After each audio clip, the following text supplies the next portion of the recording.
the Inner Talk podcast. We'll no topic is off limits. Now here's your host, my daddy, and Roy the Soul.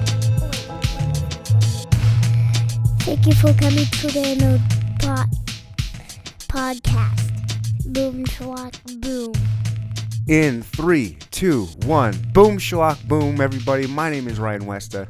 This is another episode of Neanderthal Podcast with one of my favorite returning guests.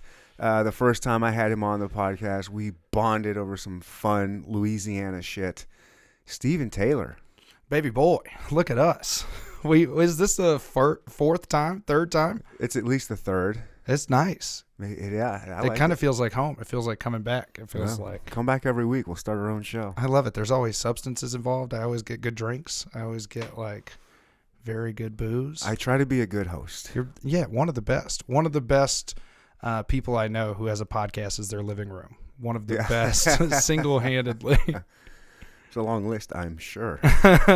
There's a few of them now in my world. Okay. Yeah, a lot more. Okay. I've been doing a lot more pods. Everybody's got a podcast this day and age. What's some of the most fun ones that you've been on with? Or if you don't want to say because it might hurt people's feelings. Oh, no, I think nobody's going to judge my opinion on something, or at least they shouldn't. I think I did this one called Teacher Quit Talk, which is like these two teachers who I didn't know before my incident, and who, when I did, it was the first time other people were like, yo, you did that?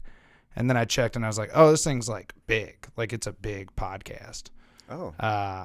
But it was like also a good time. You know, sometimes you do a pod. That's why I like doing this pod, is because you do it and it's fun. You have a good time. You hang out. Oh, yeah. Sometimes you do it and you're like, have you ever talked to another human being? Or we do it. Not even on them. It's just like maybe I'm not in it or whatever it is, but just like you've done bad pods before. And I always like getting the ones where it's like, oh, this was like a good. Sometimes it's work. Sometimes you put in an hour on a podcast. And I know. Like, oh, okay, yeah, sure, yeah, haha. Trust me. I grew up in Louisiana. Yeah, that's why like you and I hit it off, because usually if I tell somebody I grew up in Louisiana, they're like, oh, well, what's it like down there? And it's like, I don't want to tell this again. I don't want to tell you. Watch a documentary. Pull up No Reservations, the same way we all learn about places. Yeah, there you go. But yeah, no, I've done some good pods, and I've got hopefully many more to go. Well, yeah, I hope so. Hopefully some big ones. Big it's ones. Crazy how big they are now. Yeah, there are some big ones. Ones you've never even heard of, and you're like, wait, how many million views does That's this what I'm have? saying. Like, holy shit. I'm doing the pod that I'm like, oh, I'm just saying yes to pods, you know? I got nothing to do. I'm unemployed. Yeah, I'll talk. You know, I got plenty of time, you know? I'm really glad you're here. I'm glad you said yes, because I don't know, I got insecurities like any other human being. And when I saw one of your posts blow up from your incident, it was like hundreds of comments on it, hundreds of comments on the post. And I was like, yo, come by to the studio. I'll have some good whiskey for you. Let's talk about this. And I was like, he might not even see that. And I was like, and if he does, he's going to be like, nah, I'm too big. I'm blowing up. I'm not coming over. Like, you know what I mean? I was like, he might not want to. Or even talk about it. So yeah, what I think is funny about that is that everybody's brain does the same thing, which is be fucking stupid. You know, everybody's brain is like, man, if I send this, maybe it's gonna like, are they even gonna think? You know, all of our insecurities immediately get triggered. It's like a universal thing that we all have. It doesn't stop me, by the way. I still you have to. That's the thing that you have to do. But you're like, oh, well, I hope. Well, dude, it's just like, oh, am I really gonna set up the boat to go fishing if I might not catch a fish? And it's like, yeah, dude, you went fishing. Who cares? Did it really fucking kill you to be like out on the water? Hey, dude, one time I had Mark Normand, who I was like, I had opened for, had a decent relationship with, and then immediately burned it like a year later because I got too in my own head. You know, it's like I wasn't like. How'd you burn it? I hit him. I wasn't booked to open for him, so I showed up anyway, and we were just shooting the shit, hanging out, whatever. It was cool. And that's how a relationship should be. Mm-hmm. That's how you should leave every relationship. Yeah. We were just hanging out. It was cool. And instead, I made it not cool. And I was like, I'm doing this podcast. I do comedians sitting down roasting their oldest recorded set. Oh, yeah. Set to destroy. Yeah. Fun idea. tough in concept because you got to get comedians to find their old material Right. and upload it and send it to you. So it And like be willing to do it. yeah, it requires a lot out of people. And just to have one big guest, you know, it's kind of like you're fishing and you're like, God, I could land this fucking catfish. And that's not a way to think about another human being. Somebody that I enjoy, you Right. know, like this is like a homie. Like we went out and partied. Yeah. He's great. But you do that thing where it's like, it was definitely a lesson learned of like, I reached out. He was cool with it. He was like, yeah, dude, I'll do it. Whatever. You could tell that it's one of those moments where like, it doesn't ruin the vibe, but the vibe is now halted. You know what I mean? Like now it's turned into business. Sure. We were having fun. Now it's business. Now let me handle this. I get. And so then I'm in my head when really all I should do is handle it like a professional, like I would with anybody else. You know? Yeah. Just, hey, here's what we need. Send it if you can. Thanks. Instead, I'm like texting my friend who I run it with, bragging, kind of that ego shit. And I was like, oh, dude, isn't it cool? Guess We're going what I to got? blah, blah, blah, blah, blah, blah, blah, blah. And I accidentally sent that to Mark Normand.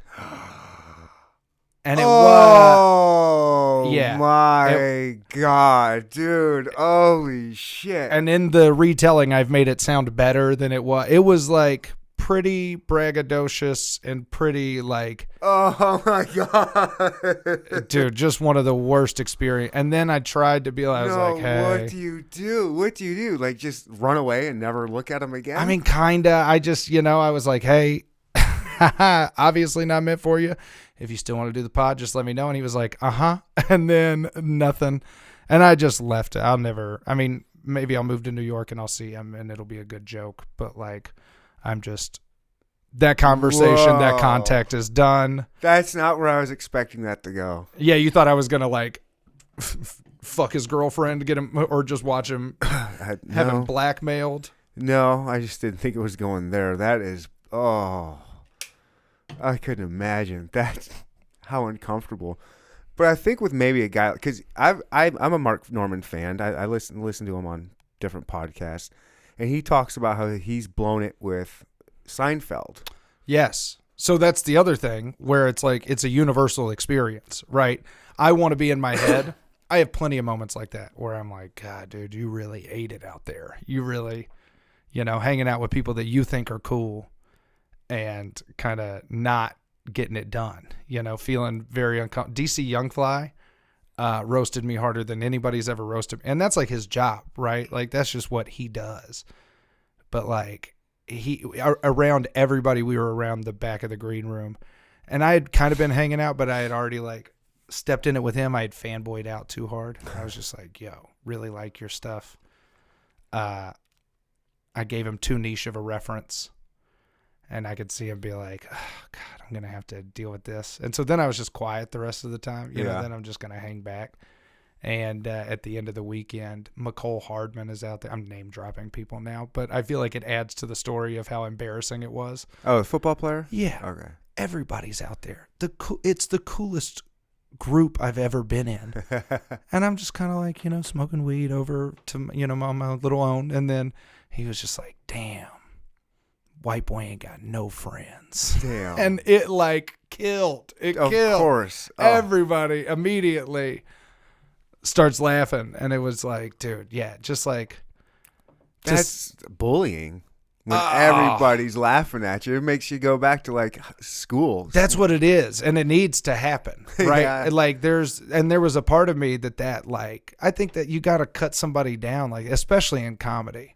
Like you deserve to have your fucking knees chopped out from under you because I think Chappelle says it, you know, best, which he was like, if that's what makes you quit, then like, right, you never should have done it to begin with. For sure. And it's like, I definitely wanted to. I woke up like every day for a week being like, I'll never fucking do, I never want to do comedy again. I could see that. I don't know if there's anybody I would necessarily fanboy out. Really. I don't know. Mine's like I'm sure I would, but like I don't know if I don't know. I don't know. Mine's always out of respect. Mine's always like it's a moment of I think I would suck on SNL because I'd be like, God, I'm on SNL right now. You know, I have in the past I've had a very hard time being in the moment. The moment's too big for you. I'm just appreciative. I'm just like, oh wow, who would have thought that I'd be getting paid to do this with like people that I Look respect. up to, yeah. Like, and sometimes that has gotten me into just situations that I know every other person has. Like I know a bunch of performers and shit where you just talk about it and you're like, oh yeah, no, I've eaten it. Well, the thing with Normand, because he has the same thing with like Seinfeld, I think he would understand if you went to him. Like, how long ago was this? Oh, like 2 years. Oh, plenty of times passed over. You've grown, you've matured a little bit, and next time he's in town or something, you could be like, "Hey, I'm really sorry about that. I was just, I you know what I mean? Like, right. Just make up something. Like you could have it all written out and ready." Oh, I've got a whole ahead of time. manifesto written. I've got a whole. Well, no, you gotta be cool with it. I'm just gonna pull out a scroll and then pull it down. Just and be say like, "Hey, this is my Jerry Seinfeld moment. Yeah. I'm sorry. Please forgive me. I hope we can kick it sometime next time in the green room. Have a joint or something." Yeah, I imagine that we are both the type that if it ever came up and we saw each other again, You'd ignore it. we would completely ignore it and then move on like nothing ever happened. And that would be what's best probably for both of us. And then if he ever brought it up, I would have a welcome mat of things to say of just like, oh man, I really fucking It could be beefed it. It could be a real part of it. It could be a story that's, I don't know, like it's being turned into a diamond right now. That thing's a piece of coal in a mountain right now forming. And maybe like 7-8 years from now, you guys happen to be on some big podcast together. Yeah. And then you bring it up. Get and it's to like shoot this, the shit. Yeah, good story. And Well, he was the first comic I ever like saw live, I think. He went to my college. He came to my college in like 2012. And me and my buddy were like, I guess the only two people that really liked comedy there. I mean, it was a pretty like, there were a lot of people there, but he did really well. And then he was doing some religion shit and it was like bombing because I was in North Louisiana. Okay. What college? Louisiana Tech. Oh, right there in Shreveport? Yeah, close to. And he like, you know, so I had already come up to him when I was working with him. I'm thinking LSUS, sorry. Yeah, I had already come up to him when I was working with him and was like, oh yeah, you know, it's fun to see how this is like all worked out. You know, I get into those moments where I'm just like sappy and happy and I'm like, oh yeah, isn't this fucking cool? And then, yeah, that's pride comes before the fall. That's like, it's always just like, I'm happy and then fucking tank. Well, 2 years ago. Wow. Well, at least that's over with. And now you're dealing with some wild shit. The incident. Have you talked much about it? Yeah, God, I can't. That's like, are you sick of talking about it? No, I mean, it depends. Like, it's fine. I think it's interesting. It's cool. If people are still interested, then whatever. I can, you know, I think it's still happening. It's still an ongoing situation. Yeah, I think people are probably interested in it. I mean, I heard about it whenever, I don't even know when it first started happening, but I started seeing like you're in front of the council or student, yeah, the school board. The school board. Okay, yeah. I saw that. And then I saw, so I knew it, and I was aware of it, and so I started following some of your stuff on your page and just kind of checking it out from afar. I still don't know a ton about it. And then I heard them on 96.5 The Buzz mention you on it one day. Oh, they were talking on that? Oh, they talked on it, and they used the joke, the audio. Oh my God, so they didn't even call me. I'm right here. They could have had me in studio. We could have been talking about it. Well, I don't know that you would have liked. They weren't fans of it. Oh yeah, that's why I want to call. That's why I've had 2 different radio stations that I've called into while they were talking about it to be like, "What's up? What do you think? Tell me what you think is bad about it." It's a joke. It's a joke. No. How's it not a joke? No. They just thought the joke wasn't funny. It's not. Okay, yeah. It's not funny. That's the problem they have. That was it. Yeah, dude, welcome to TikTok. Yeah, there's a reason that I wasn't putting it out on stage. You know what I mean? There's a reason my stand-up isn't on TikTok, is because TikTok's not made for being funny. You know what I mean? TikTok is made as a fucking catch-all. It's a cast net. You just throw shit out, right? And you're pulling back fucking socks, you know, and some fish and a bunch of turds. Who cares what you're pulling back? You're pulling some shit back. And so I was like, it was so funny because like I didn't expect that video to do well. I was just like, I just got to start putting shit out because all I know is if you put it out there, it comes back. For the listeners, what is the joke and like the premise? It was just the premise is fine and the joke is fine. The problem is the delivery and how you have to like present on TikTok.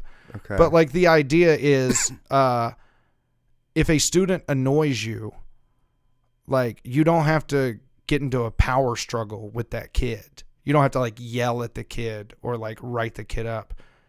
Like you can just crop dust kids and then you can blame them for it. You can like gaslight kids. Like you can like let them have it. You know what I mean? Like, and that's the whole premise of the bit, which is like, fine. That's sure funny. Right. Yeah. But when you're telling it on TikTok, I've got 60 seconds right to do a bunch of stuff to keep your attention right 10 seconds at a time. And if you can't see what I'm doing, then I think it's more about you than it is about me. Because, like... I liked it.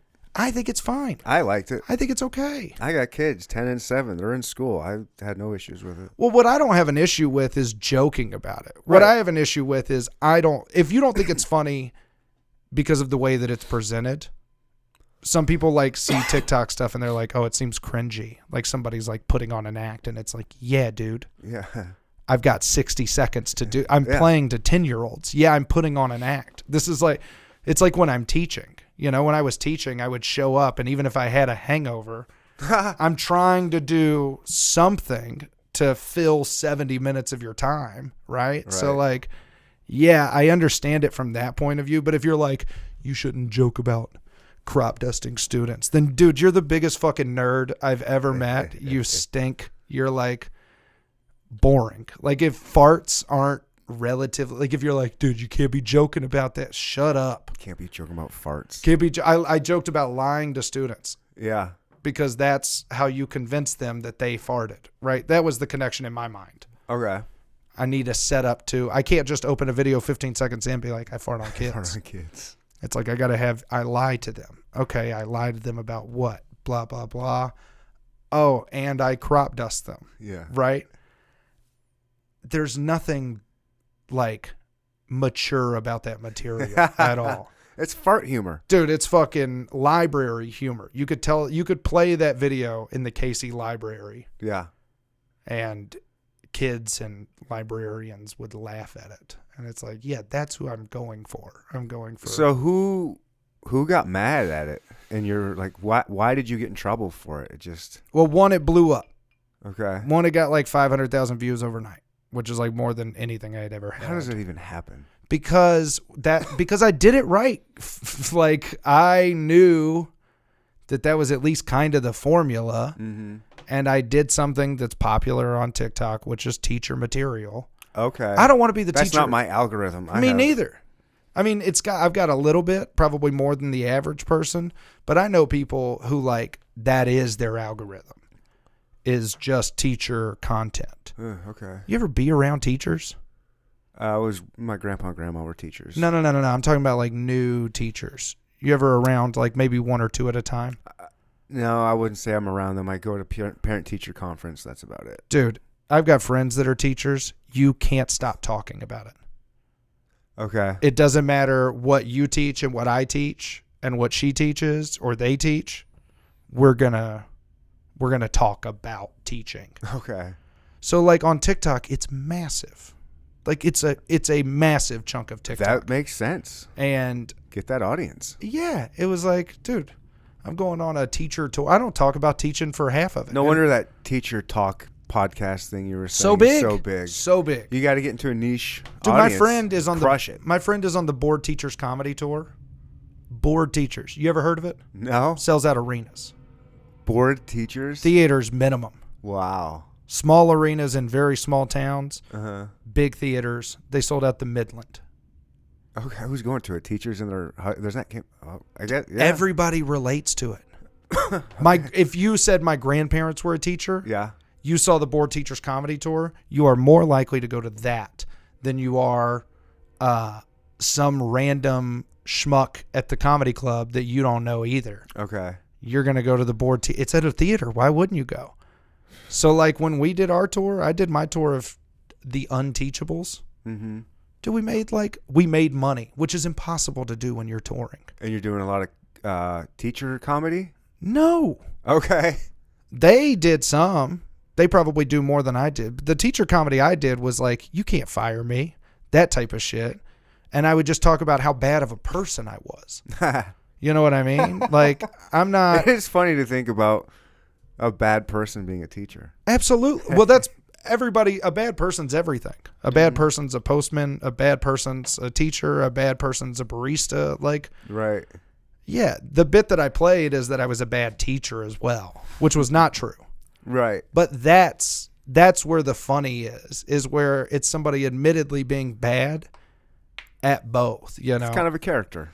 It's absolutely a character. Yeah. Like, dude, my whole thing, this is what I told the district, is they were like, you know, how can we believe you? Because they were like, how many times have you farted on a student? And I was like, I laughed. Like, I couldn't stop laughing in the office. Like, I'm having a meeting with HR. And this dude was like, how many times have you farted on a kid? And I was like, do you hear yourself? Right. You hear what you're asking me. And I'm looking at my union rep being like, we're all away. Dude, I was so pissed. My union rep told me not to record the conversation. He was like, I take extensive notes. If I thought there was an ounce of possibility that a grown man was going to ask me how many times I had farted on a kid and I could have had that on recording, I could have had that. That whole conversation I could have had. And I leaned over and I was just like, are you serious right now? Like, it was so surreal. And I don't know, man. I just think like it was a very strange situation and a strange thing for people to be mad at.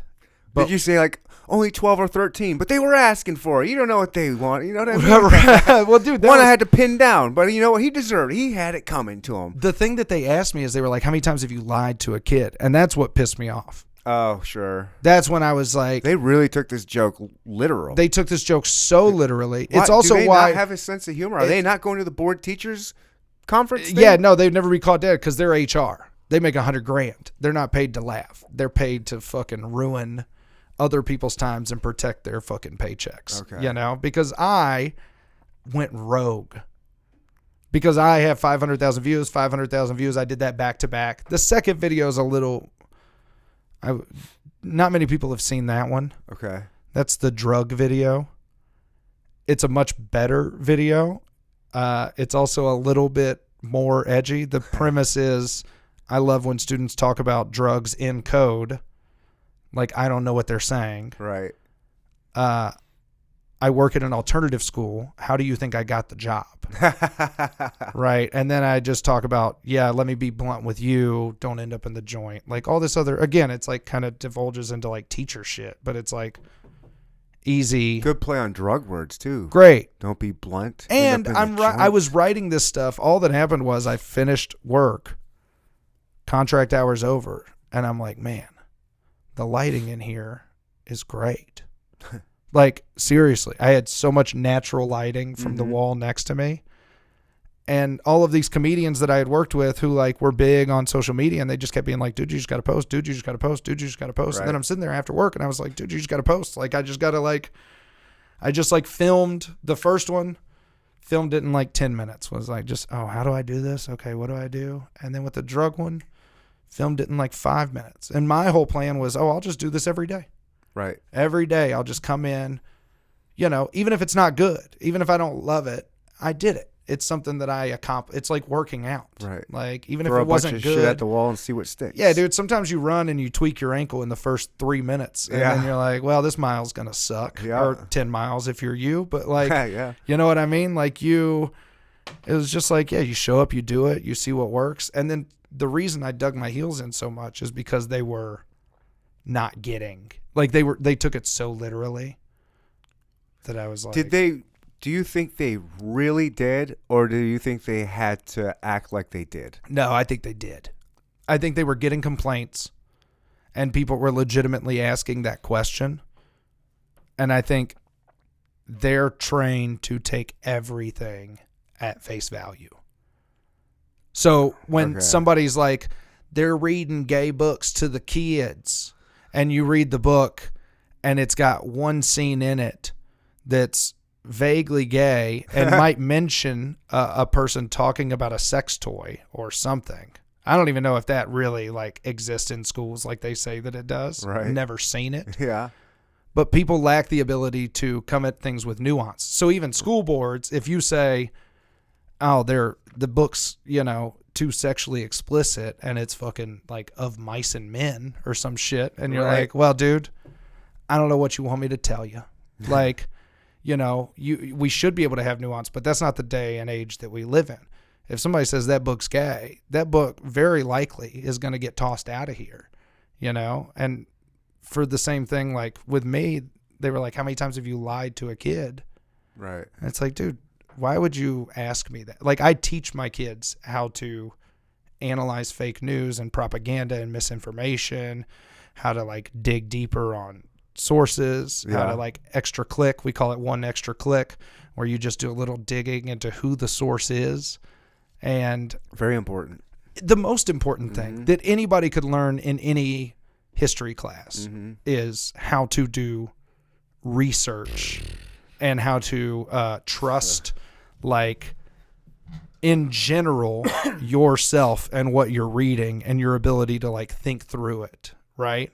But like, that is not what their ability is, because that's what I kept saying. As I was like, they said, why should we trust you sitting here in front of us and not? They had me on a TikTok on a little projector. And dude, it was the most surreal That's experience. wild. It was crazy. You must have felt like you were in a movie or Dude, something. it did, and it felt like the lamest movie. It was like, dude, this is going to be in a bad Scorsese scene that's like cut out Yeah. or something. But like, they fucking would not stop showing it. And they asked me, and they were like, how can we believe you and not this? And I was like, with all due respect, the same thing I would tell my kids is like, don't believe what you see on TikTok. Like, I don't know how to tell you this is a character. Right.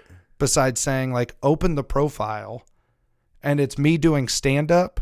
It says I'm a comedian.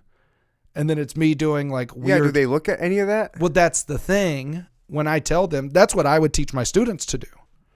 When I say that to them, they're like, but you can't tell that from this video. And it's like, well, I don't know how to help. If we're catering to a parent that gets mad about this, or if you're legitimately mad about this, then we're never going to get to a place that I could like Jeez. be a teacher with you. Right. It just happened again. Like, now that they're watching, I made 3 videos and got put on paid leave.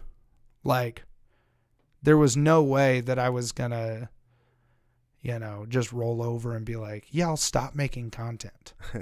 I know that it worked really well. I'm going to completely give up on it. Are you completely fired? You're not a teacher anymore? No, I'm done. Would you go back to it somewhere else? No, because comedy's the plan. Like, I was going to resign at the end of last year. Mm-hmm. Because, I mean, kind of like vaguely, we've known each other for a little bit. I mean, I'm on the road pretty consistently. Right. And if I had it my way, I'd be on the road every single weekend. Right. Right. And that's what I like to do. I like to be out there. I like to go town to town. I like to do shitty shows. I like to do great shows.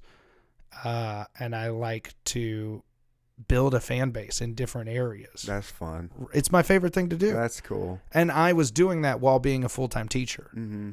So I was like, so many times I would go to Omaha, come back, get home at like 3 a.m, pass shit. out, wake up at 6 a.m, go teach, then go to an open mic on Monday that I ran. Burning the candle at both ends. Then go teach again in the morning, and then go to another open mic. That's taxing on you. And so I felt like I was going to give up, teaching at the end and just take a leap of faith. And then I was like, man, I'm going to come back, give it one more year. I had some people I wanted to watch graduate. And that's cool. I was like, I think if I really focused on my social media this year, then I could leave and feel better about it. Mm-hmm. And instead, now I just get to leave the same way I would have left before, with a little bit more momentum than I had, which is, I got some traction online. Yeah, how much has this helped you? I think getting momentum right is the most important thing in anything that you do. Mm-hmm.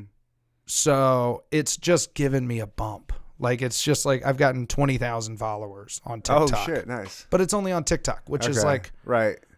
Does that translate in the real world to anything? Well, TikTok translates better than anything else. TikTok is the most effective at translating to... Like tickets, shows, and stuff? Tickets, shows, sales, merch, blah, blah, blah, blah, blah. Okay. And it does well to build your Instagram, as well. Right. But it's not like so massive that it's like, oh, now this is comfortable. Like, I still have to build that for the next year. But you can use this for a while, right? It's just momentum. Now, every video I post is getting like a minimum of 5,000 views. Nice. Most of them get 20 to 30,000 views. Nice.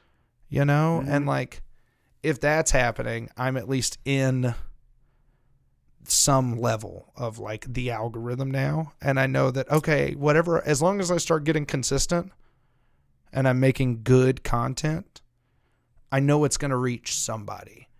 And that feels it just feels better knowing that, like, okay, I've got like a motivation here. There's like stuff that I want to do. It's just, it feels like, okay, something's finally got the ball rolling. Okay. Because for years you post on socials and you don't get shit. Sure, trust me. Dude. I mean, my Instagram is still the same. Yeah. Yeah, it's like you just get stuck. You're just stuck at a certain level, and it's just hard to get past. Like, you get a couple followers here and there, but... And some people really know I what haven't figured out. Some people really know what they're doing. Yeah, I'm not that guy. And I'm not either, right? Like, I'm following the advice of blah, blah, blah, 18 other people. Yeah. And just being like, okay, what can I do that doesn't like totally sacrifice all of my creative integrity? Mm-hmm. And is also like going to be received well. Like, what's going to be like, okay, it feels like you're playing to the lowest common denominator a lot of times. Yeah. You're playing to an algorithm. Yeah. And it feels gross. Tricks and manipulation and I'm not into it. It's the thing that I hate the most about the situation is that it now involves a lot more discussion about. Have you had a lot of DMs of people upset with you or not what usually. have the DMs been like? My comments are very hostile. On all platforms? Yeah, mostly everything's on TikTok. Okay. And most of that is... What's the comments like on... People are hostile on TikTok. Like it's always anonymous, vaguely, and they just post like, "Oh yeah, you never should have been around kids." I had one guy who was like, usually it's always, this is a thing that I've known. It's always MAGA folks. Of course. Always MAGA folks Of hate course. teachers. They hate teachers the way the left hate cops. Really? Yes. Is that because teachers are Democrats? They think that the education system is socialist, which is like this thing that's been blared, kind of like the education system is a propaganda machine. I don't know that I would say that it's like socialist. But wasn't it propaganda for like loving America? I don't know what it is. That's like it. now, It's like a patriotic for years and years and years. I pledge allegiance to the flag. And then they think, oh, we've gotten away from that, so therefore, I've been seeing that. Prayer should be back in school and blah blah blah. Yeah. And it's like, they're like, oh, they're indoctrinating our kids. It's that same thing. They're turning them gay. Teachers got a pride flag. Why you got a pride flag? You gonna pledge allegiance to the pride flag? And it's like, I don't know, man. I think I'm just gonna make a kid feel seen in some way, shape, or form. Every other kid's got a bunch of other things to see. Yeah, I'll have a pride flag up in my room. And that's the thing. Like, if I talk about pride flags or, they try to do the drag ban here. So I made some videos, before these popped off, making fun of drag bans. Like, how is Missouri going to limit any more fun from happening in the state? Like, drag shows are fun. Like, how are you can't stop fun. You're Missouri. Like, you're barely fun to begin with. You need all the fun you can get in Missouri. And so people see that video and then they're like, oh, guess that he's one of them. Yeah. And so I've had people throw some like crazy shit in the comments, and I have a lot of them that are like supportive. But never in real life. Has anybody, right? Like, has anybody come up to you and said some shit in real life? Like, I've had some people come at me sideways who like they weren't aware that what they were saying was indicating that they didn't agree at first. Like they were like, yeah, you know, when I first saw it and my wife was like, can you believe this? And I was like, wow, that seems kind of dumb to me. And then, you know, I just can't believe, you know, what they've really done to you. And the more I look, the more I'm, oh, okay, I see. And it was like, brother, I didn't need the first part. Like I didn't need at first I thought it was really dumb. Yeah, I didn't need you to lead with it. Like, yeah, I know how I did this. Like, I know how it's going to look. Like, I wish people were more, less willing to talk and like share their opinions on the situation.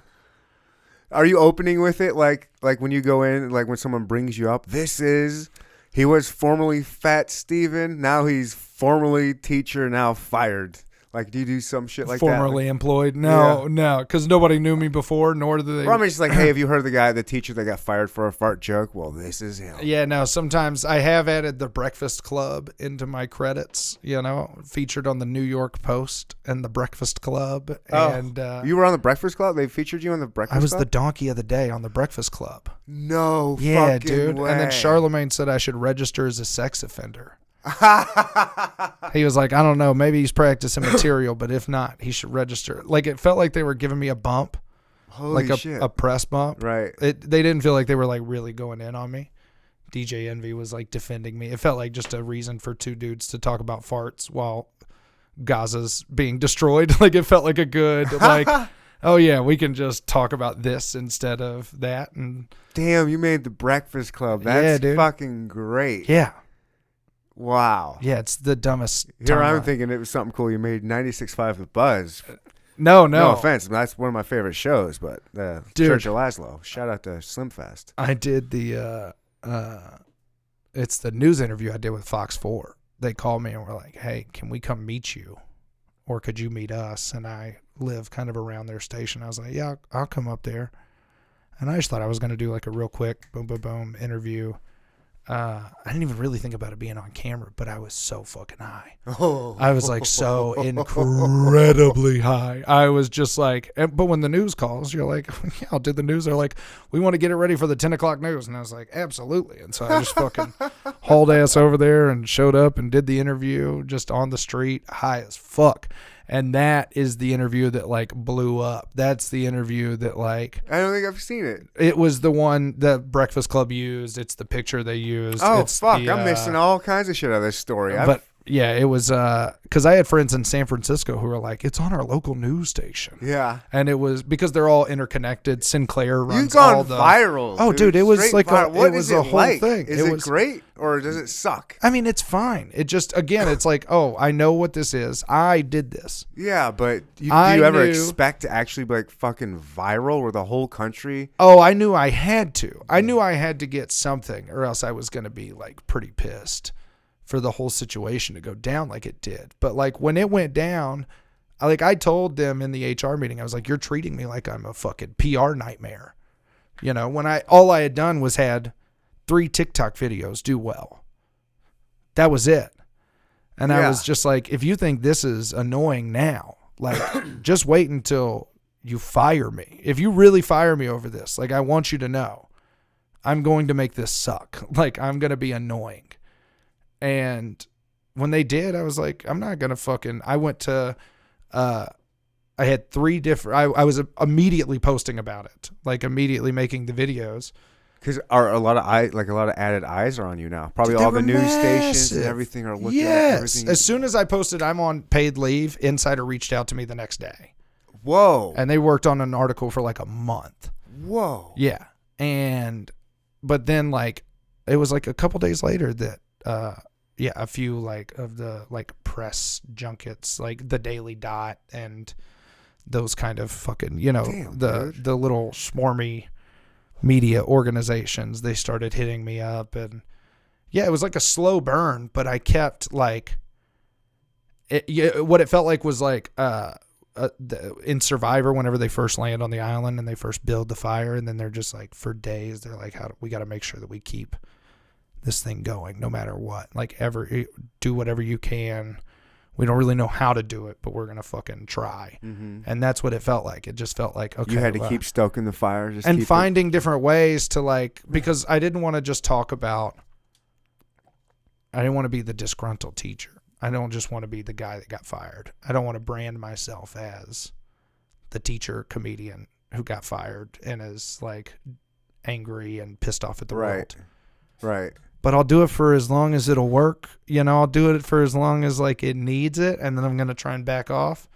And then I was just trying to find different, unique ways to, like, be an asshole, but still be entertaining. Yeah. And it worked. It got momentum. And now it's like, okay, well, now where? Now where do we go? Now where? I don't know. Really? Yeah, I think I'm going to do 2 different accounts. I think I'm going to do one for, like, teacher content. Okay. And, like, actually make that, like, because I hate to say this person, but Elon Musk put out, like, a tweet the other day that I caught, and rarely do I pay attention to what any billionaire says ever. But it was just so, like, straight and to the point that it stuck with me, where it said, it's easier to make $10,000 than it is to save $10,000. And I was like, yeah, fuck, that actually just works mathematically. Like, that just makes way more sense. Right. When you say it like that. So why am I cutting myself off from making money? Which right now is, I never taught what the district told me to teach. I never taught, like, they never give you lesson plans and they're like, go ahead and teach this. They're like, you need to teach about this. And I'm like, Oh, really? Yeah, I'm not going to. That kind of makes sense. I'm a professional. Like, yeah, it's my job. They never would have done the fake news thing. They never would have done, like, click restraint. They want you to teach 1865 to 2001. And it's like, that's not how it works anymore. Like, that's just not. Really? They just want, like, the standard same shit that we all kind of grew up and the generations before us kind of grew up That's with? The curriculum they're putting out to you for you to use. And you have creative it kind of makes, I guess, no, it doesn't make sense. This day and age with all the information out there and the ease of access to the information out there and knowing, verifying sources now. Like, I would love to go back to, like, my 7th grade history book. Oh. And just go through it and pick apart what's fucking all wrong with that shit. Dude, in Bossier City, I didn't know who John Brown was until I moved up here. I graduated with a degree in history. History education. I didn't know who John Brown was until I moved to Kansas, right? Like, it's not just, there's, like, yeah, a lot of the shit that you're like, God, dude, anything that I could Google, I don't need you to, like, teach me, because now I can just learn all that stuff, you know, pretty quickly.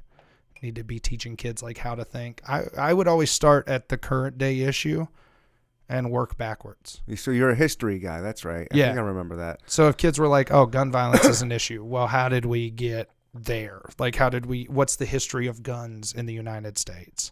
It is the history. It's actually very little of the history. Really? It's incredibly little of the history.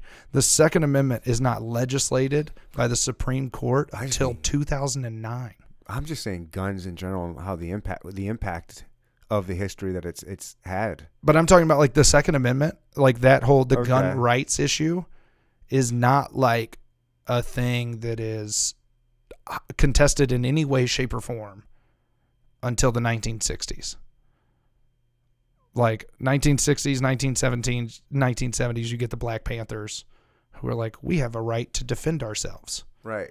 From a tyrannical government, right? Mm-hmm. And then you have Reagan being like, whoa, absolutely not. No. Get these fucking Panthers out of here. Take their guns with them. Take their guns. Confiscate the guns. And then he gets paid by the NRA. And then Reagan's like, actually, they didn't have good ideas, but we do. And it's the same ideas. But like, and then from then, it's like not. It really is the gun issue is something that I think is, like, really easy to teach you as history through, because it very directly involves civil rights, like very directly involves, like, the 80s, the war on drugs. Like and that's what That was a wild That's what time. students need to know. Yeah. Students they need to know. Iran Contra. Yeah. They need to know what they want to know. And what they tend to want to know is like, why does my world look the way that it does right now? And it's like, all right, well, let's figure that out. Like, let's kind of like do some backtracking here. And you get them back to the Civil War, and then they're like actually locked in. They're like, oh, Civil War's cool. I don't know shit about the Civil War. I don't know. It's the best, dude. I don't the Civil know. War rules. Nah, I shouldn't say that the Civil War rules with this accent, but the Civil War is great. I've never been too interested in American history. It interests me that much. Does history interest you? I love history, but Which I like part? further. I want to go further back than that, you know? Like what? Like, I want to know, like, when was the first war and why? Like, when did man start warring? I know that it had different tribes and stuff, but, like, when do, like, all these, like, when does a tribe start becoming into, like, a village, into an empire? Like, and when it's one leader that rules all. Like, I want to know how, like, kings first started happening and ruling shit, and then having wars with other kingdoms and taking over land, and like right, how and why. Like, I'm interested in that shit, like Romans, Athens, the Greeks.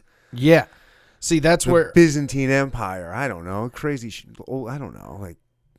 I think ancient history, which is basically also involving like the Spanish sociology, like the creation of societies. Yeah, that whole like thing I think is way more fun when rooted in like philosophy.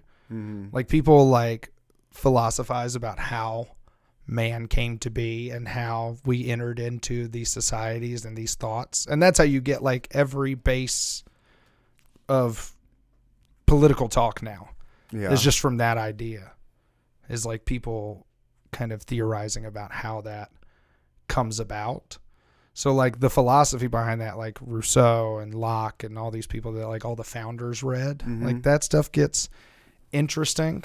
I can't do the Roman Empire at all. I couldn't give like less of a fuck about ancient history besides the philosophical one, like Socrates, Plato, Greece, like kind of Athens. Like I do like that, and I enjoy Roman history, but it's like, I mean, just the way they warred was so brutal. I mean, it's hand-to-hand combat with like spears and shields, and I feel like I look back on that time. swords. When I read Roman history, it feels Horses. like reading Harry Potter.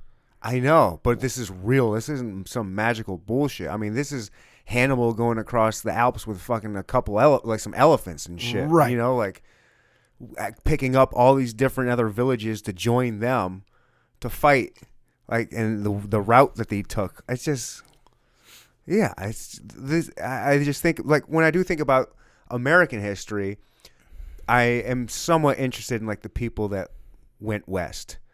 Like, because where we live, Mm-hmm. there was a lot, the Lewis and Clark Trail is right here. Yep. And, like, I'll drive to Kansas, and you just see all the rolling hills. And it's like, I'm going 80 miles an hour right now, 20 miles away. It's taking me nothing. Like, these people on horseback and wagon with their family Mm-hmm.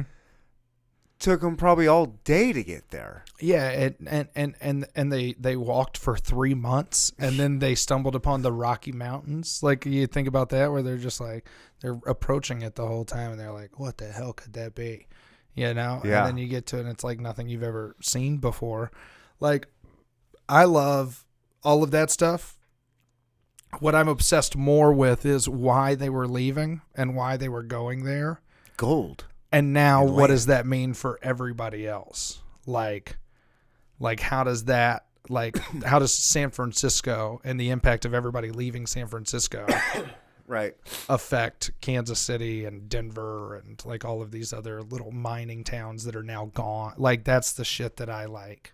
Yeah. I'm so into the shit that I see around me. Like, that's the shit that I can't, like, Lord of the Rings. Psh, not for me. I'm not into that either. It's just not my, fantasy, whatever. Yeah. But you give me something, about something happening right now. I'll tell you what I've never really been super interested in is Israel-Palestine stuff because they've been, I don't know, I've just never really paid attention to it. Mm-hmm. Don't know. I was a military brat. I've moved in a bunch of places. I could count on my hand how many Jewish people I've ever met. Like, it's not that many. Yeah, not a massive Jewish or Palestinian population. No, but I've met more Kansas Palestinians than I have Jewish people. I'm in Muslims. comedy. I've definitely met more Jewish people. Sure. But a ton of Muslims from whenever I was working, for sure.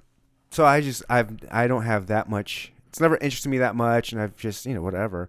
But now all this shit's going down lately. I've been trying to get educated and kind of figure out what the hell is going on and how far goes it back. And basically all I can come up with is religion is stupid. Oh, God.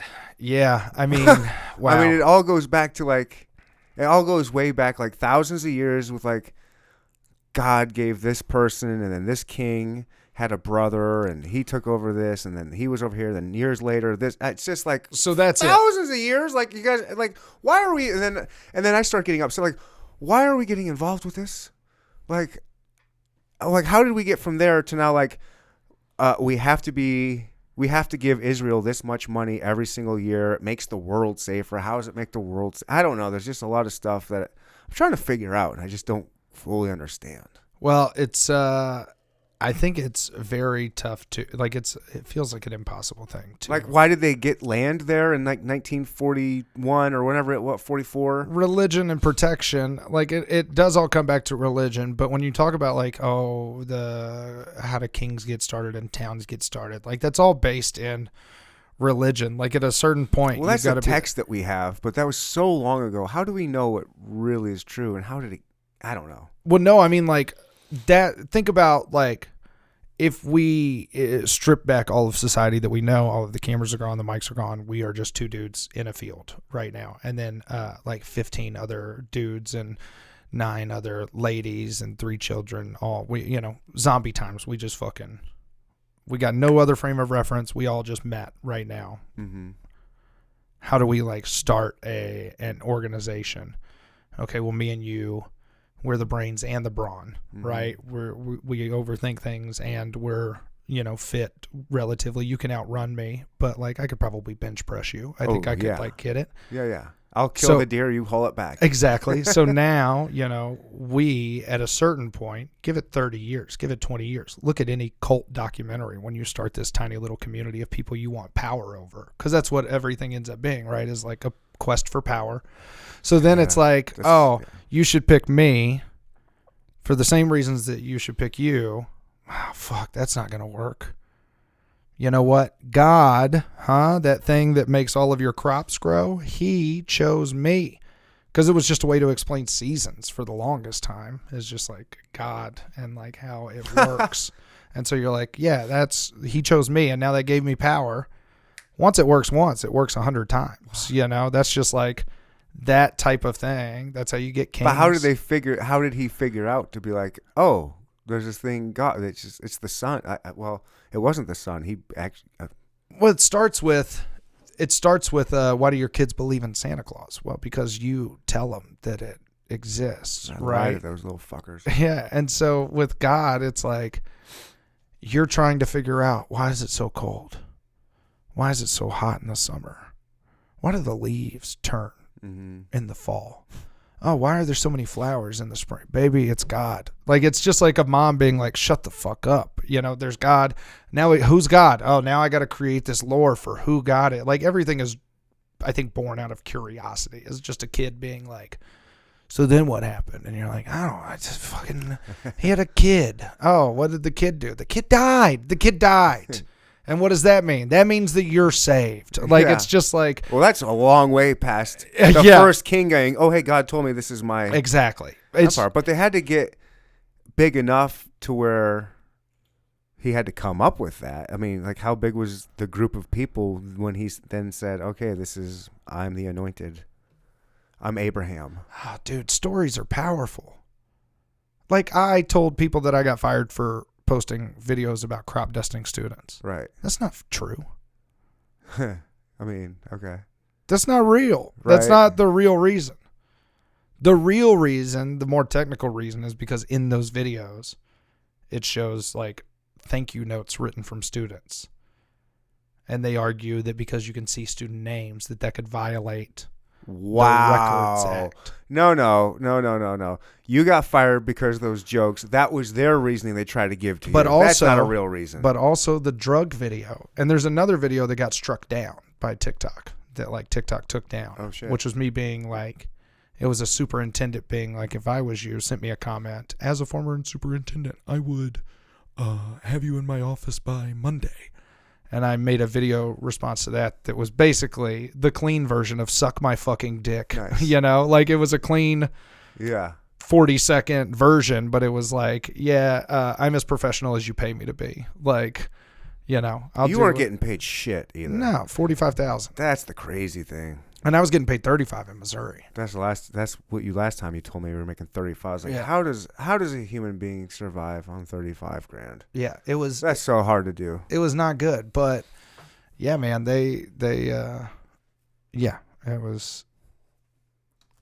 It's been a situation. Yeah, but so yeah, that's the history. I want to know more about that kind of shit. But yeah, so I'm trying to get more into the Israel-Palestinian conflict, and then That one's tough. It does involve religion, and without understanding how evangelicals see the situation, it's impossible to understand the situation. oh well, yeah. Then you get down that road, and they're like, no, we need this because we need the prophecies to come true. We need Jesus to come back, and we need everybody to die. And they believe it with their whole badussy. They believe They can't wait for it. They believe are it with- wanting. They're praying for. Please, this is what. Yeah. every ounce of their fucking asshole is devoted to this one true idea, and nothing is gonna sway them.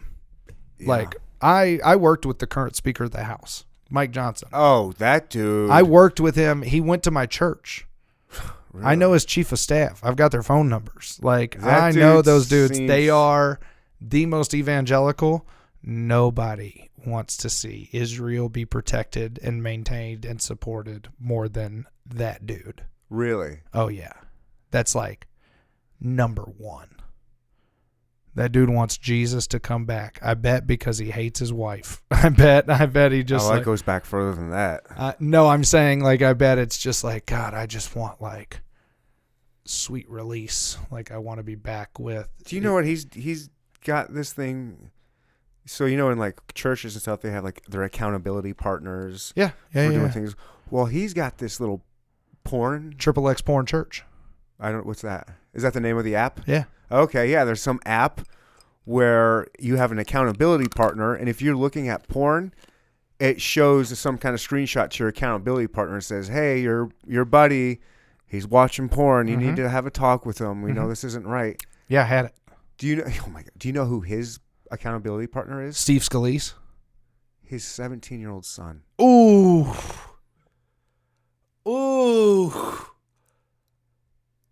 How is it worse than Steve Scalise? Oh, Can you believe that? buddy. And he's like, and thankfully, my son hasn't had, or I haven't had anything to report from my son.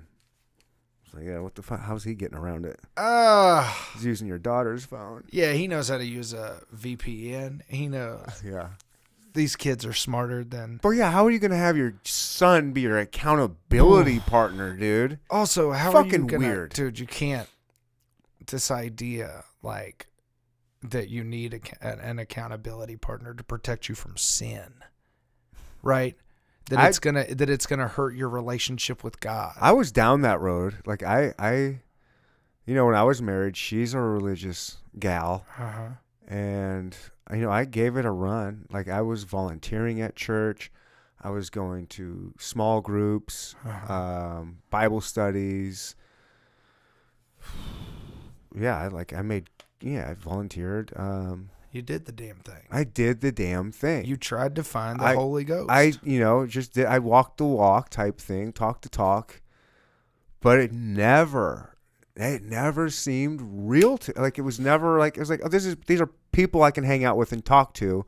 It's a community. It's a community. And that's it's 90% fun. of It's what people cool. want. Like, I got, young kids, like, all right, it's cool. But then it's like, they're cool and they're nice and everything, but they're not, they're squares. Right. They're not fun. Right. You got to kind of watch your P's and Q's and Yeah. like I just can never be my real self. Right. But I also I could never just be like, I don't know. I'm like, you guys really like you look at him like you really have like God in you. You feel it. Like you think he's talking to you, like I don't know. Like the preachers, they're like performers. You know what I mean? It's like Yes. it's like this dude's like a stand-up comedian, but not funny. Exactly. But every week he's got to come up with a new hour. Again. Like respect. Yes. You're a showman, but like what God every single week God's talking to you and only, like you have this connection and he's telling you what to speak and then at some point, cuz most of these churches start in a basement or a living room and then they always go to a school cuz it gets a little bit bigger and then they start renting out a smaller church or borrowing a church, a theater. And then all of a sudden next thing you know, you got Fred Herron being the mega pastor of Kansas City up north. And it's like, and he's a great dude and everything, but you look at these pastors, like even like not even a big mega church, but a pretty big one with like maybe a couple thousand people. This seems like a lot, 1,000 people. You're like, at what point does that get to your head as a pastor? Like, whoa, like it has to get to all of their heads Immediately. And so, wouldn't you think? I would think there should be. I'm a libertarian, so I don't want the government involved in making some kind of rule or law. But there should be kind of like unwritten rule amongst clergy and churches, like, hey, this guy can only run shit for a little bit. Kind of like we do with a president, but like at some point, like, but then yes, all these people like they come to worship. It's like they're worshiping God, but they want to hear the message from him. Like, so I went to this mega church, the one up north with, I can't remember the name, Vineyard. That's a franchise of churches, I think. Okay. Anyway, this dude, it's huge. It's huge. Pretty laid back, pretty casual. Yep. Yeah. He wears jeans and a blazer. They got rock music. It's loud. The music's great. Yeah. It's like an AA church. I used to go. My dad used to. Oh yeah, they got that shit. Oaks of Righteousness. Oaks of Righteousness. What is that? That's like it's like a men's retreat who like have issues with whatever. Nice. Anger issues or Sweet. marital issues. I don't know, whatever.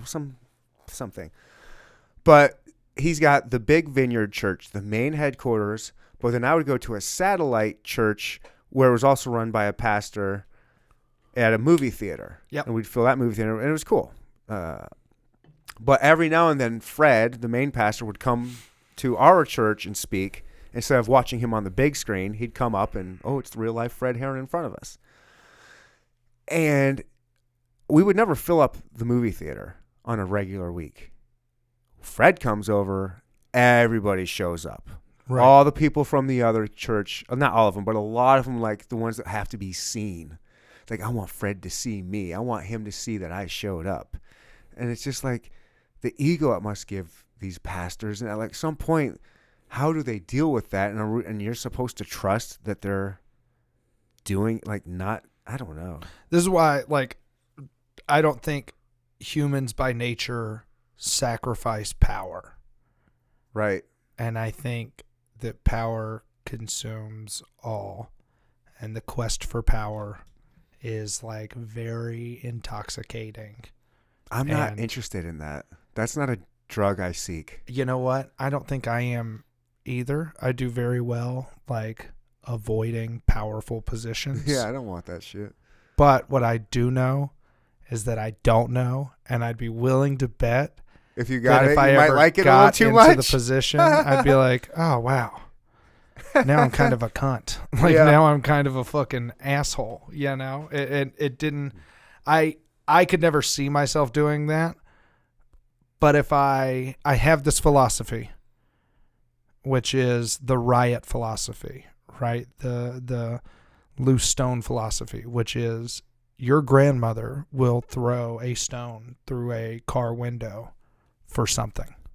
Everybody, if the moment came about and there was a swelling and all for the same cause and this community event where somebody's going to we will, no matter what, there is something that could get this sweet little old lady to be like, fuck you, and throw a rock through a glass. That part. I thought you were just saying like, oh yeah, there's a baby trapped in the car and you got to No. We got to save the baby. Get that little teacup Yorkie out of there. Yeah. It's in the trunk. It's hot. No, it's like something angry, something that like motivates you, that you can feel the spirit of. You think everybody has that? I think there is a point that if, like, I don't think your little old lady would throw a rock through, the window for anything. But I think if it was something that really upset her, and I think if everybody else was doing it, I think mob mentality, but also mixed with this is your, like, I just think everybody's got that one. Everybody's got their price. Everybody's got blah, blah, blah. Like, that's a thing. I think everybody is corruptible by power. And I think by default, power is corruptive. Yeah. So like absolute when people power have it corrupts absolutely. When people have it for the pastors, it's like, are they ever going to just willingly give it up as the clergy? No, because now if Fred's got power, you know what? That means Doug's got a little bit more power. Because if Fred goes away, now Doug's going to lose some of his power. And if Doug loses some of his power, then Jim's going to start taking some of his power. Like we're going to switch spots. And now Jim and his fucking bitch ass family, they're going to be at the top above me, like, and whatever that means, it's all this weird hierarchy, political bullshit that doesn't really exist, but people want to be seen by the pastor. Why? Who's the pastor? It's Fred. Right. Fred's fucking Fred. Fred rides his bicycle. Dude, Fred tries not to watch porn. Like, it's Fred. He's okay. You don't need to be impressed by him. He'll have a beer with you. Just one beer, but he's cool. This is me talking to myself, getting ready to talk to Mark Norman again. Yeah, there you go. Yeah. Yeah. But I can get down. So I got a good book over here, like the other part of the American history. You got to go yet? No, I was just checking to see what it was. Yeah. 15. I don't know, it's called The American Serengeti. And it's about a lot of the megafauna that was here like 10, 12,000 years ago. Oh, yeah. Like, did you know we had camels that lived here? Lions, tigers, horses, and then horses were extirpated, like basically extinct, but they got, like, horses are from North America, and then all of them got wiped out, and they didn't get brought back till the Spanish brought them back. Yeah, which is crazy to think about. Giant bears, giant sloths. Like, it was like the African Serengeti. Like, the same shit that's over there was here. Yeah. And it's fucking wild. It's like, what was that like? That's why we have antelope still. Antelope, live up in the Midwest, Montana, South Dakota. And there's these goats that run like 60, 65 miles an hour. There's nothing. There's no reason for them to have to run that fast. There's no predator now that can get them. Right. But since they were here back then, they evolved 12,000 years ago from running from cheetahs and lions and shit. Yeah. And they just happen to stick around for some reason. Yeah. And like, have you seen that big woolly mammoth that's up in Nebraska? No. Oh, dude, on Nebraska's campus, they have this massive fucking old woolly mammoth that was like, they discovered it like right next to Nebraska's campus or something like that. Cool. But like, just to think about woolly mammoths. Right. Just churning through, just like hanging out near, Westport. Just right. Walking it.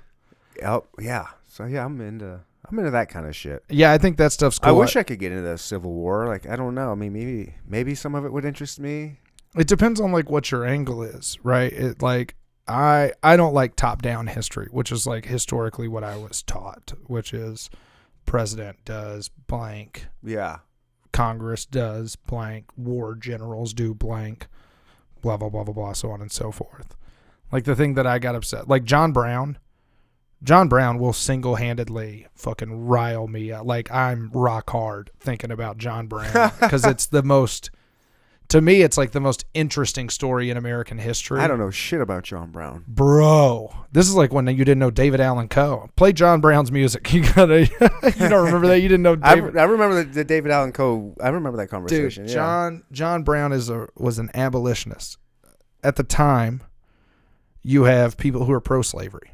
Right. you have people who are anti-slavery, and you have abolitionists. Were there a lot of people? Do you think most people just didn't care? No. Everybody had an opinion? I think, at that time, you've probably, like, your entire livelihood is dictated by the politics around. If you lose slaves, like, the Southern economy. But it depends on where you live, though. Like, I'm saying, like, were people in Michigan worried? Like they were, so that would be anti-slavery. That's kind of the most moderate position, is like, I don't think that it's good morally, but I don't really, about it. We're not going to do it, but I'm not going to tell them what they can and can't do about it. And then you had abolitionists who were like, no, fuck this on face value, fuck slavery. Right. No way should this exist. We are morally bankrupt if this exists. And then to that degree, so they were the revolutionaries at the time, which is now like such a normal position to be like, slavery is a blight and it's morally bankrupt. Right. That's the revolutionary point right then. Okay. Just to show you how far we've come. Frederick Douglass. I heard of him. Freed slave, who was like this incredible, orator, trying to talk people out of slavery, trying to legislate against slavery. He is considered one of the most radical abolitionists. John Brown, this white dude who just loved the Lord and thought that slavery was wrong, combine those two things. It's the one time that religion has been so good for somebody because he was like, no.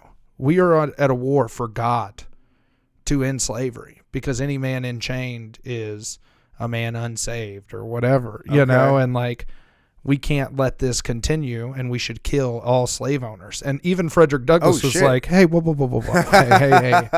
Look, I don't know if blood has to be spilled. And John Brown was like, no, I don't think you understand. It's going to be, and we need to be the first to strike. Wow. And Frederick Douglass is still just like, John, let's write a few more letters. I think I'm making some progress here.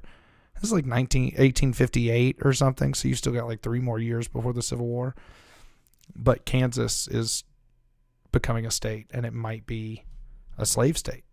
If Missouri gets its way, Kansas is going to be a slave state. Big rivalry. Dude, massive fucking casualties, setting fires and shit, burning downtown. Lawrence, they fuck Lawrence up. That's why the Jayhawkers, they were abolitionist. Mm-hmm. And then you had the Missouri Tigers, which apparently is like a militia that was very pro-slavery. So like those two, that's why there's still that rivalry. And see, that's the shit I love about history is like, now you're tying in things that you're like, fuck, dude, that was there the whole time, But they are fighting, and John Brown moves his whole ass family to Kansas and then builds up this little abolitionist militia. And then as this militia, the pro-slavery militia, is sleeping, John Brown raises his entire family and the militia, and they go in while they're sleeping, and they fucking slaughter like 30 of them. That's a war crime. Oh. Yeah, he does it with a fucking broadsword. Really? He's not fucking around, dude. And that sparks, right? There's your powder keg. Okay. And then it's just one thing after the other. And now you've got sides. And you've got like our own Israel-Palestinian. Oh, absolutely. Going on here. Yeah, except for like harder to tell who's who. Harder to tell. Even there, it's really hard to tell who's who. But like vaguely religious, but also just like there's something really interesting about just fighting for your beliefs in something that's not religious. Rarely do you see that. Rarely you see people fighting for like land. Right. And again, all it's coming back to is power, right? That's all the Civil War is about, is this fighting for power, right? Like Lincoln was anti-slavery. He wasn't an abolitionist. He slowly He didn't start out like that. Didn't he just kind of end up there because it was advantageous? He was always anti-slavery. But he wasn't an abolitionist. He wasn't an abolitionist. But he slowly but surely started to make his way over there. And then he did some revolutionary shit. The reason he got killed was because of the post-war efforts. He came up with the Freedmen's Bureau, which was We're going to give all free slaves 40 acres and a mule, free health care, free education. Free health care, free education. Who's going to pay for that? Fucking Southerners, And they were like, hell no. And the VP was from Tennessee. So if we shoot him, then we get one of our own. Okay. Andrew Johnson, yeah. And so now you never get 40 acres and a mule. That's why they're still talking about reparations, is because like it was legitimately promised. It was like, hey, we know you need more power. You've been relegated to the outer realms of society. We're going to try and give you just a leg up. And they were like, no, let's put a fucking bullet in the back of his head. Let's, no, that's crazy. Is there, I don't know, like I know very little about that kind of stuff. Like I said, it didn't interest me that much. I'm aware of it. Is there information on John Wilkes Booth's story? Like who set him there? Like was he a patsy? Was he paid for it? Like did he do it on his own volition? Who was he before he did that? Is there like a whole information on him? To my understanding, and I'll only speak on what I know, which is not a lot. So everything I'm saying should be fact checked. But it's my understanding that John Wilkes Booth was a part of a right-leaning, like, secret society. Like, you've kind of got these, especially in the 1800s. There's a million of them. Like, not the Ku Klux Klan, but that's how the KKK gets started, is like the Freemasons. Like, there's good examples, there are bad examples, right? But he's in one of those that is pro-slavery and pro the South, and very anti-Republican, very anti, government control, and very anti, like, the federal government making these decisions. And it's a swirling combination of things that I think leads him up there. But to my understanding, it was on his own volition. Okay. Like, it was like him and his brother, I think, knew about it. But yeah. And did he shot him in the back of the head, and did he jump down and break his leg? Yeah, he like and fucked did they up get his him? ankle. Did they get him immediately? Yeah, they Then hanged him? I think they got him and killed him. I think they shot him. I always get that one in JFK because they killed Lee Harvey Oswald. Yeah, that's a wild one too. What's your favorite part of the American history? Like, what do you like getting deep in? Civil War? No, I like race. I like racial dynamics. Really? So, yeah, I really like, because I just grew up around such a fucked up racial dynamic. Yeah, it is pretty fucking weird down there. Dude, I went to an all-black elementary school called Plantation Park. It's like, that's some wild shit. it's fucked up. We had race riots in 6th grade and in 10th grade. In 6th grade, we had like actual like fights consistently, daily.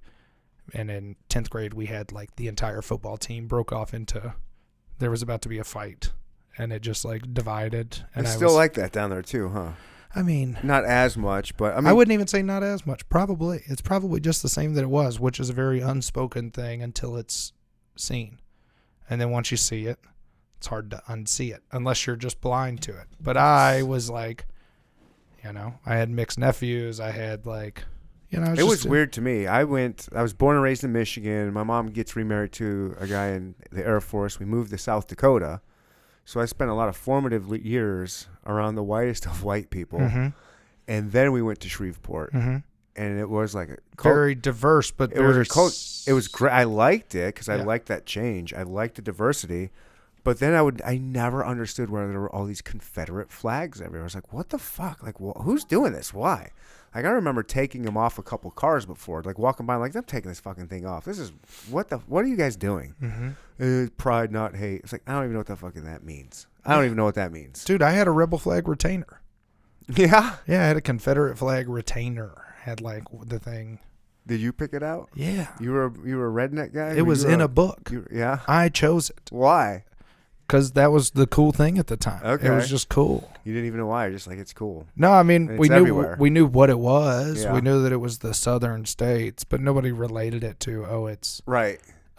pro-slavery because we got taught it's pro-slave state rights, Yeah. Rare until you realize, well, what were the states' rights to do, right? It was to own slaves. And in the Constitution of the Confederacy, it's like, hey, we're trying to keep slavery. Like, it's very, very clear, right? But, yeah, I had to unlearn, like, a lot of that stuff. And it took a while. And I still know people down there that, yeah, it's definitely flown, and they don't see why is the problem. They were like, oh, Leonard Skinner did it. But even Leonard Skinner didn't like it. Yeah. Most of Leonard Skinner, it was a marketing thing from the album, from the records, but... Yeah, it's wild. And I was also wondering, like, I was like, well, why do so many black people live down here then? It's like you would think they'd want to get away from all this, but then you're like, oh, wait, this is their home. Well, also, I mean, look, it's hard for people to move. Right. Well, I just meant from, like, generations ago. But, yeah, I guess it's always been hard. But if your generation never got, like, that opportunity or money to even do it, for sure. So now your only job that you've been able to have, did the Louisiana... Yeah. Look, I was 15 when I was coming up with these questions. Did the Louisiana literacy test, have you ever seen that? No, I don't. No, I probably not. They used to do these poll tests. Oh, can you vote? Oh, are you literate? It's your first time signing up to vote. 1960s. Going to be a black person, right? These little poll tests, they give them to you. Impossible to pass. Impossible to pass. 4 pages, completely not possible to pass this test.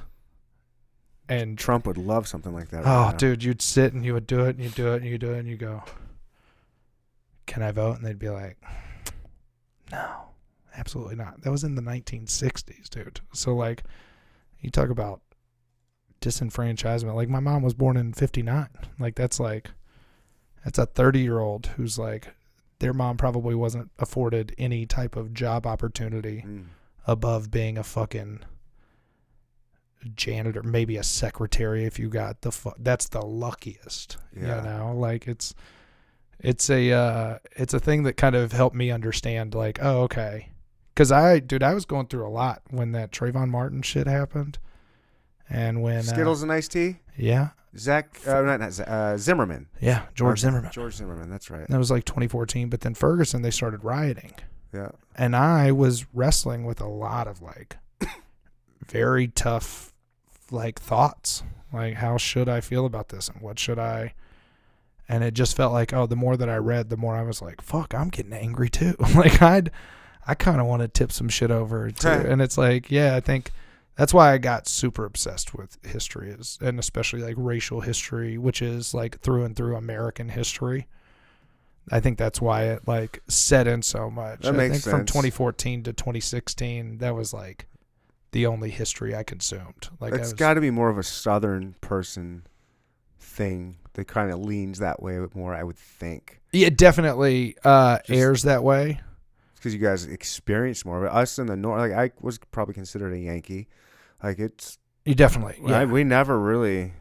I never crossed my mind, Yeah, I think that's most... I mean, it crossed my mind, but it wasn't like... Yeah, we're not seeing it like you guys. I think it also, it doesn't cross most people's minds. History's down there. I don't think alive and well. Like, they want that history going.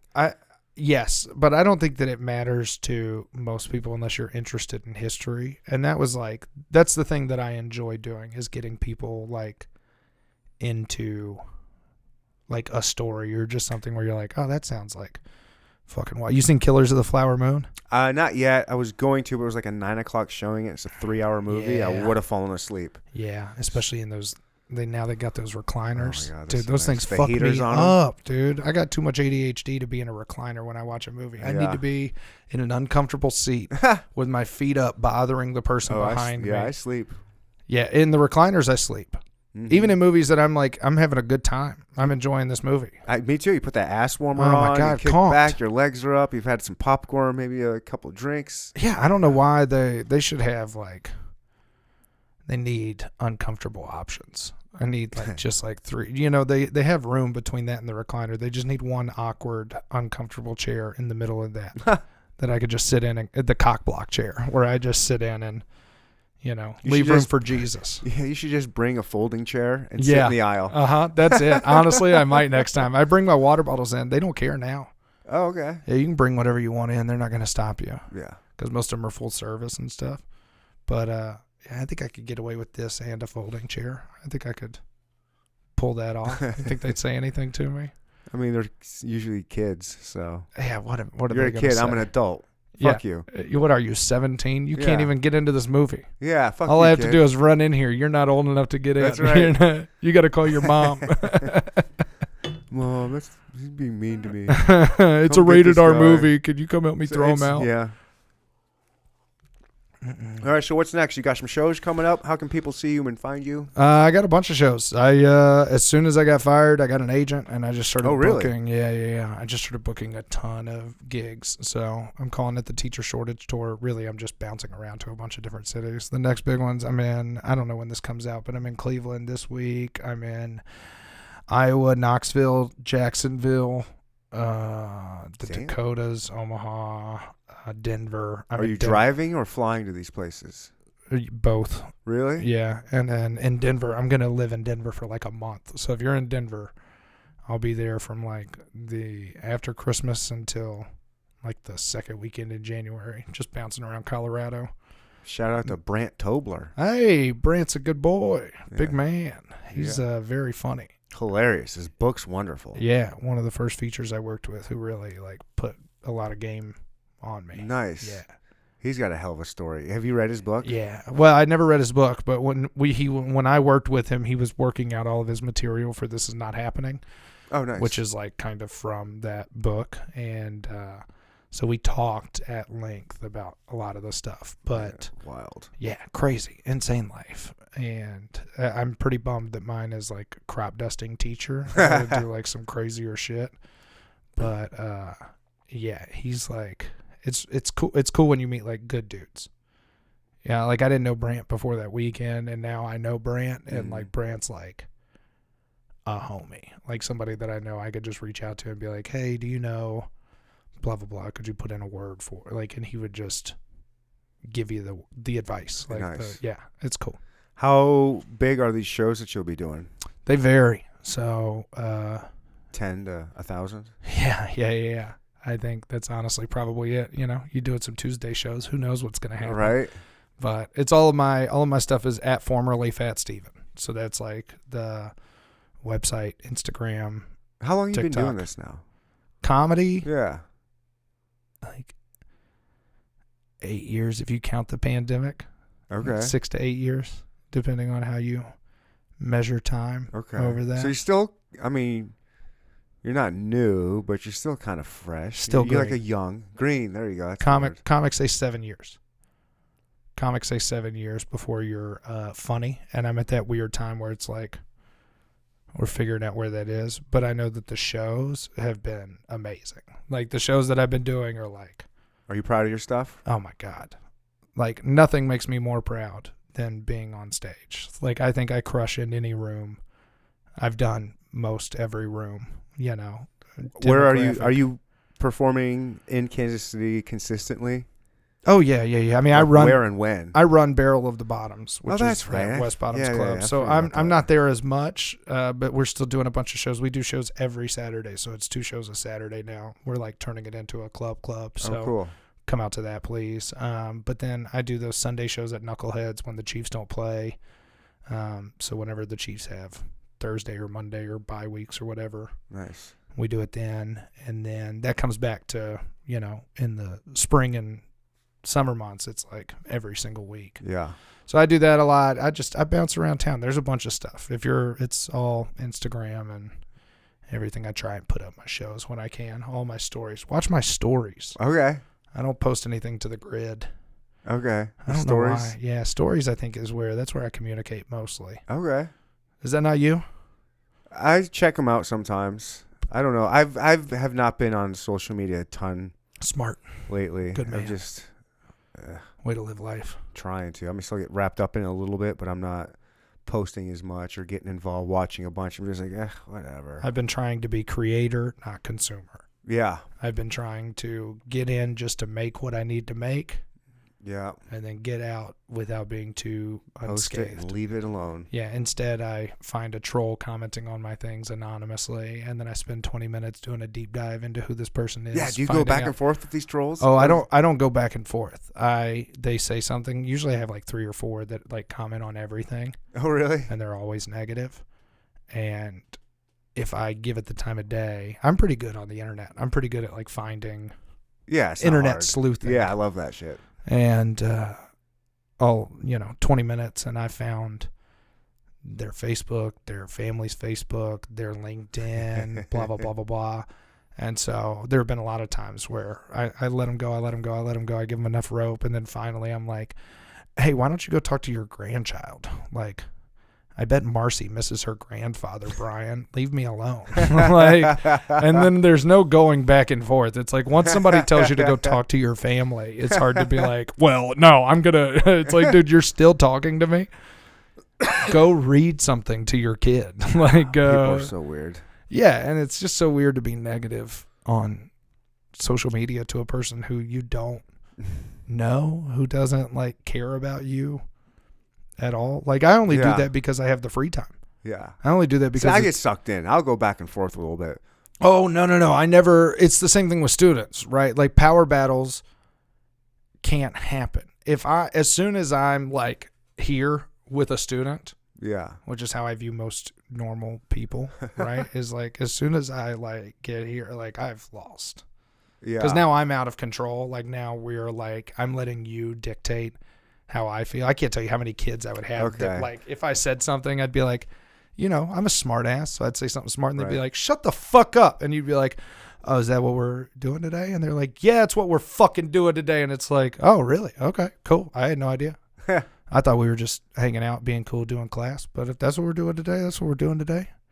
And then, deal with it later. But it's like, I'm not going to, like, elevate. I don't mean it like I'm just going to try and, like, find how many ways around so that I don't have to waste any more energy telling you to go fuck yourself in a way that you'll remember. Nice. I like to I just go back and forth because it's kind of like, it's just like a game to me sometimes. I'm using it as kind of like trolling and getting them riled up. It doesn't do anything to me. Yeah. I like it. That's it. If you can find the fun in it. And I get a little content out of it, and I get them, that's it. and It's I get them to check my stuff out. Oh yeah, well, your podcast is this, that, and the other. I'm like, oh, thanks for checking my shit out. Right. You gave me a click. You're adding into the algorithm. Yeah. Thanks, dude. I appreciate it. That's what I like about it. It's the best. Yeah. All right, Stephen, this was awesome. I know you have to get out here to go do a show, but next time we got to schedule this to where we can do some heavy drinking. Let's do it. We'll make it work. I'll find a time when I'm back. All right, I can't wait. I want to check out your set soon. Yeah, dude, let's do it. Come hang. I can't tonight. I got plans, but hey, I understand. Next time. All right. Let's go. Bye. See ya. Bye, everybody. Leave me the fuck alone. Neanderthal, hardest podcast in the world, you stupid ass bitch.